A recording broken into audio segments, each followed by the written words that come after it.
Well, the return to the moon is a global program. We're working with the Russian Space Agency, we're working with the NASA, but also with our Chinese colleagues. We provided ground station support. That means data relay from one of our stations in South America on the way out, and we expect to support the mission as it returns to Earth on one of our control ground stations in Spain in a few days' time. And how have you been working with China on the other space missions it's got underway?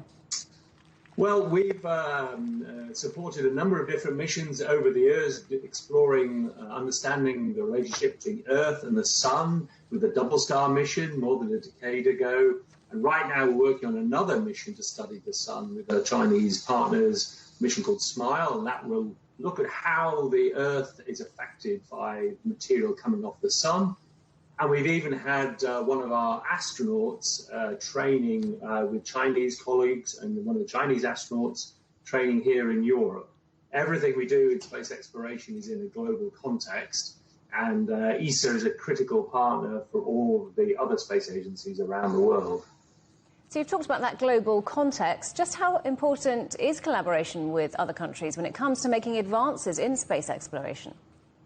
The global collaboration is the key. There's so much to do, and the scale of the science to be done. I'd like to say the moon is our 8th continent, a museum of 4 billion years of solar system history, and we've hardly explored that museum properly. So right now we're going to the moon with Russian partners to search for ice with an ice drill in the South Pole in a few years' time.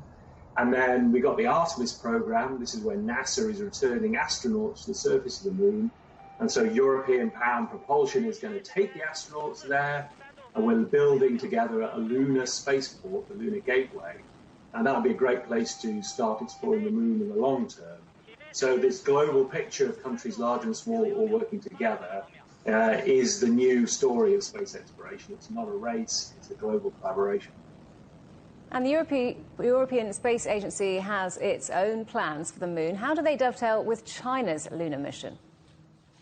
Well, it's part of the story of unraveling the history of our 8th continent. What can it tell us about the origin of life in the universe, the materials it has been absorbing over the years? And so one of the key things is to go there, but also to explore its history. Search for water ice that we now believe is there. We didn't know that 50 years ago. And right now our scientists are examining some of the samples that were brought back by Apollo 17 in 1972 that have never been examined by scientists. And of course, we have tools and techniques now that we couldn't use back then. So I saw this mission Chang'e 5 in the clean rooms and the facilities in China nearly 2 years ago.